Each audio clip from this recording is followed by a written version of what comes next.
Democrats चुनाव हारना चाहते हैं, इसलिए वे सबसे खराब उम्मीदवार चुन रहे हैं। नस्लवादी, अमेरिका विरोधी, कम्युनिस्ट, पागल, इस्लामी कट्टरपंथी। आज देखें कि डेमोक्रेट्स अब किस बेवकूफ उम्मीदवार को आगे कर रहे हैं। हमारे पास फ्रांसेस्का वोंग है, जो साफ तौर पर फ्रांसेस्का होंग है और पूरी तरह नस्लवादी हैं।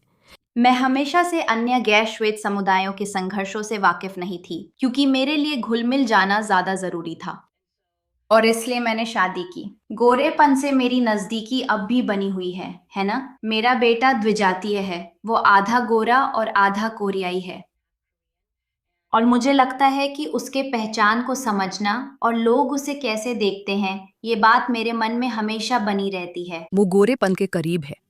यही वो व्यक्ति है जिसे डेमोक्रेट सोचते हैं कि उन्हें वोट देना चाहिए।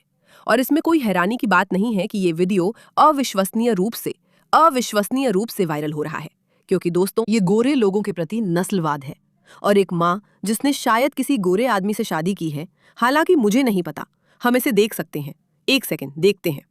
फ्रांसेस्का होंग के पति का दावा है कि उनका बेटा आधा गोरा होना सच में एक समस्या है। दोस्तों, आप क्या सोचते हैं कि इसका बाकी उन अमेरिकियों के लिए इसका क्या मतलब है जो गोरे हैं और आधे कोरियाई नहीं हैं? इन लोगों का नस्लवाद कोई छोटी बात नहीं। ये महिला अपनी पागलपन के कारण इतनी वायरल हुई है, लेकिन वो और भी बातें कह रही हैं, ठीक है? मुझे समझ नहीं आता कि जो लोग दो पार्टियों में वोट चाहते हैं, उन्हें क्यों नहीं समझ आता कि इंटरनेट सब याद रखता है, खासकर जब आप पागल बातें कहते हैं। रेस्टोरेंट इंडस्ट्री में जब हमारे पास कोई चीज खत्म हो जाती है, हम कहते हैं कि वो चीज खत्म हो गई है, अब समय है ट्रंप को भी हटा दें। क्या आप जानते हैं 86 ही का मतलब क्या है? बोलचाल का शब्द है ना? अब ट्रंप को राष्ट्रपति पद से हटाने का समय आ गया है। यही डेमोक्रेट उम्मीदवार है जिसे आप चाहते हैं। वो हमारी सरकार की नाकामी का उदाहरण है, जो हमें वायरल और व्यवस्थागत खतरों से बचाने में असफल रही। मेरा मतलब है, मुझे तो ऐसा लगता है कि आप खुद एक खतरा है, क्योंकि आप श्वेतता के करीब आने से डरती हैं, जबकि आपका बेटा आधा श्वेत है और आपके पास इतनी भावनात्मक क्षमता नहीं है कि आप देख सकें कि कुछ चीजें सुरक्षा के लायक हो सकती हैं। चलो देखते हैं कि मीड इस बारे में क्या कहते हैं। उनके पास हमेशा अच्छा नजरिया होता है। पुलिस व्यवस्था को समाप्त करना हमारे आपराधिक न्याय प्रणाली में सुधार और पुनर्मूल्यांकन का एक हिस्सा है। पुलिस व्यवस्था खत्म करना हमारे समाज की सबसे बेवकूफी भरी सोचों में से एक है। हैरानी है कि लोग अब भी सोचते हैं कि वे इसके लिए वोट पा सकते हैं। पुलिस के लिए फंड खत्म करने के बाद जो पैसे बचेंगे, उन पैसों का इस्तेमाल पुनर्वास सेवाओं में किया जाना चाहिए।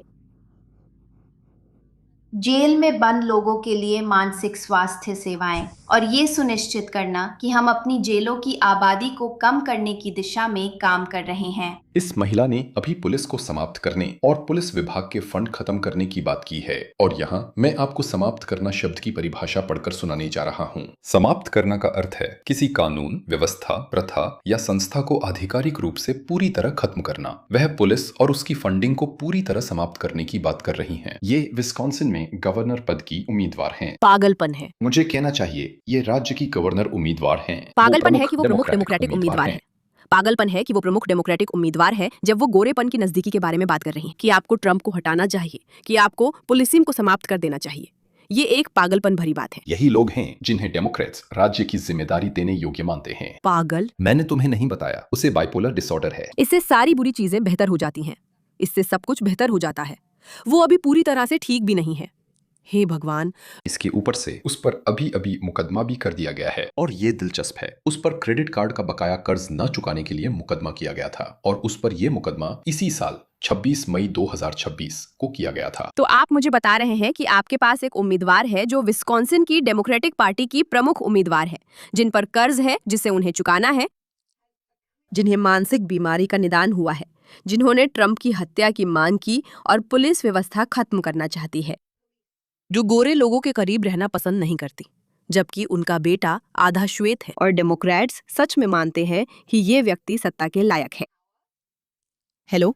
राशि $29,000 यानी $29,300 थी। उस पर एक क्रेडिट कार्ड का बकाया कर्ज के लिए मुकदमा किया गया था। उसके परिवार ने उसकी मदद कर रकम चुका दी। बिल्कुल, उन्होंने ऐसा ही किया। बिल्कुल समाजवादी की तरह खर्चा बढ़ाओ और दूसरों से भुगतान करवाओ। वो निजी जीवन में भी यही करती हैं। अब खुद को डेमोक्रेटिक समाजवादी बताकर पुलिस खत्म करने की बात करती हैं। ये हमारी जिम्मेदारी है कि हम सुनिश्चित करें कि ये लोग सत्ता में ना आए। और अगर आप विस्कॉन्सिन में हैं, मतदान के लिए तैयार हो जाइए। जांच लें कि आमीन। आप पंजीकृत हैं या नहीं। मतदान करें और अगर पंजीकृत नहीं है तो पंजीकरण कराएं। मुझे ये पागलपन लगता है कि अमेरिकियों में से केवल 10% ही वास्तव में राजनीति में हस्तक्षेप करने में रुचि रखते हैं।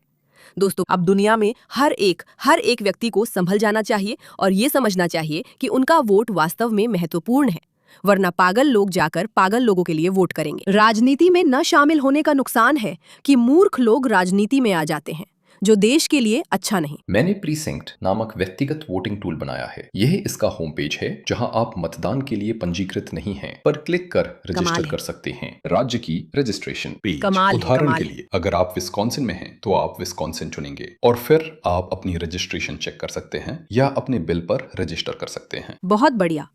वे सच में लोगों को सही चीजों के लिए वोट करने में मदद कर रहे हैं। कम्युनिस्ट, सोशलिस्ट लोग नुकसान कर रहे हैं और इन्हें डेमोक्रेट पार्टी में वोट मिल रहे हैं। मैं इस व्यक्ति के बारे में ज्यादा नहीं जानता। शो से पहले देखा कि वो पहली पीढ़ी की कोरियाई प्रवासी हैं, लेकिन ये नहीं बताया गया कि वो कोरिया के किस हिस्से से हैं। उनकी नीतियां देखी जा सकती हैं। ये तो पागलपन है। वो नॉर्थ कोरिया से हैं क्योंकि वो शुद्ध कम्युनिज्म चाहती हैं, लेकिन ऐसा कम्युनिज्म जो अमेरिका में नहीं देखा गया। ये विस्कॉन्सिन की श्वेत आबादी के लिए डरावना होगा। विस्कॉन्सिन 80% श्वेत है और वो श्वेत लोगों से नफरत करती हैं। तो मैं आपको बहुत स्पष्ट रूप से बता दूं, डेमोक्रेटिक पार्टी का, मैं फिर से कहती हूं, मैं बहुत स्पष्ट रहना चाहती हूं।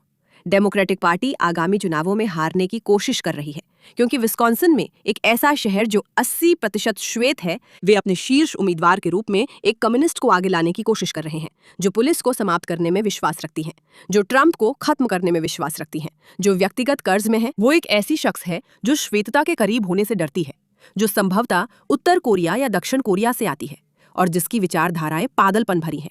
और वे सोचते हैं कि इसी तरह की शख्स उनका प्रतिनिधित्व करे। विस्कॉन्सिन के 80% लोगों को इस महिला के खिलाफ वोट करना चाहिए। बिल्कुल, कम्युनिस्ट विचारधारा के अनुसार समाज चलाने वालों पर अधिक से अधिक दमन करना होता है। वो जेलें और पुलिस की फंडिंग खत्म करना चाहती हैं। बैंक और किराना स्टोर। ठीक वैसे ही जैसे किराना स्टोरों का राष्ट्रीयकरण करने का मतलब है कि सरकार आपके खाने पर नियंत्रण कर सकती है, और ये सचमुच वो आखिरी चीज है जो आप चाहेंगे। फ्रांसेस्का होंग यहाँ इससे ज्यादा कुछ नहीं है सिवाय गोरे लोगों के प्रति नफरत के। ये तथ्य कि वो अपने ही बेटे के बारे में ऐसा कहती हैं आपको बहुत कुछ बताता है। लोग घबरा रहे हैं और वे सही भी हैं, क्योंकि जब आपके पास कोई ऐसा व्यक्ति है जिससे गोरापन के करीब होने से डर लगता है, भले ही उसका अपना बेटा आधा गोरा हो, तो आप जानते हैं कि आपके सामने एक समस्या है। और इसी के साथ इस मामले पर ध्यान देने के लिए धन्यवाद।